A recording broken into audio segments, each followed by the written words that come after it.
Hey church, Pastor Cameron here with you again to continue our study through Galatians. I hope you guys have been enjoying it as we've been loving being able to teach and have these interactions even when we're apart. So I'm going to be picking up in chapter 6. We'll be starting in verse 1. Read with me. It says this: Brethren, if a man is overtaken in any trespass, you who are spiritual, restore such a one in a spirit of gentleness, considering yourself, lest you also be tempted. Bear one another's burdens, and so fulfill the law of Christ. For if anyone thinks himself to be something when he is nothing, he deceives himself. But let each one examine his own work, and then he will have rejoicing in himself alone, and not in another. For each one shall bear his own load. A really encouraging passage we have here in Galatians. It's very clear that the purpose and the goal of this from Paul is to be encouraging us to walk alongside of each other and to bear each other's burdens, right? To lift each other up. Thinking of if you're going on a trip and you have great baggage and the other person's walking along and have nothing, that we would help unload some of that baggage, put it on our own back so that we can lighten the load of the other person. He's saying in this specific passage that those who are spiritual, right? This is a charge for those who are really strong in walking in the light of the Lord. Not just for anybody who's attending church or just has maybe even made a profession of Christ. It's for those who are strong, those who know and love Jesus and have an understanding of his word, that we are to be responsible for those brothers and sisters around us who might fall into certain sins. Now, we all are broken, right? We know that we've all fallen short of God's perfect plan for us. We've all sinned and fallen short of his glory. But he says that those who are spiritual, if somebody else sins, that we're to restore that brother in gentleness and love. I love in Ezekiel chapter 3, we're given a little bit more of a glimpse into this. He says that for us, if some brother or sister sins and we do nothing to call them out and to gently bring them back into the fold of God, that we too are responsible, that we too have fallen into sin and haven't done our part. Because there's both sins of commission where we do something against God that we know we're not supposed to do and we do it anyway. And there's sins of omission where we know what God has for us and we know he's calling us to do something and we don't do it.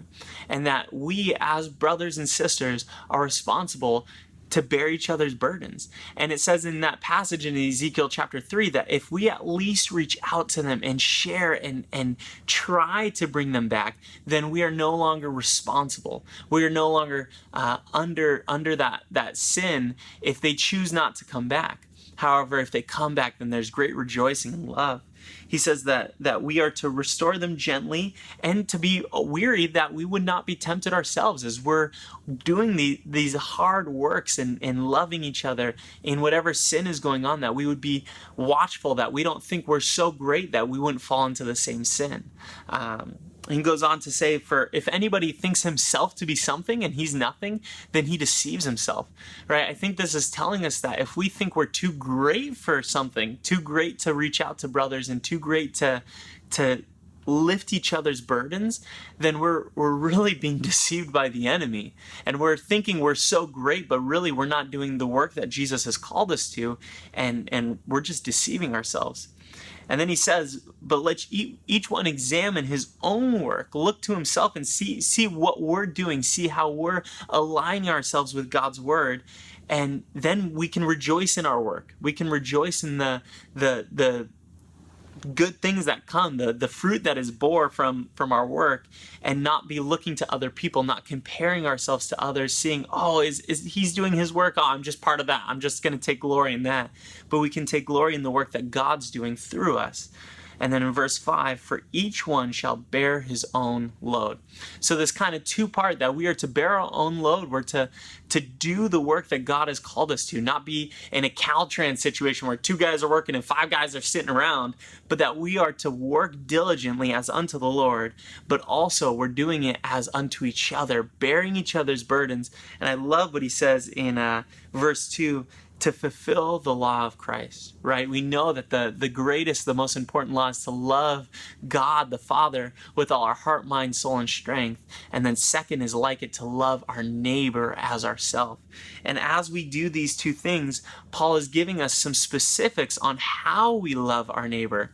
And it's not to sit around just judging them and thinking less of them, but it's also not to just encourage them. Oh, whatever's best for you, whatever you think is good, you do you, right? It's to say, no, this is what God has called us to, and this is how we need to walk in it. So when we see a brother or a sister straying away from it, that we would, in love and in gentleness, draw them back into the fold of God.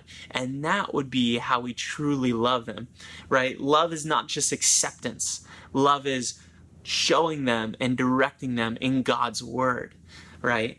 And especially in this time, more than ever, that we're separated, that we would be reaching out to those who might be struggling and going through a harder time than some of us, and love them, encourage them, and share God's word with them as best as we possibly can. So there's a little nugget for you guys. I hope you enjoyed it and are blessed. We love you. We miss you. Thanks.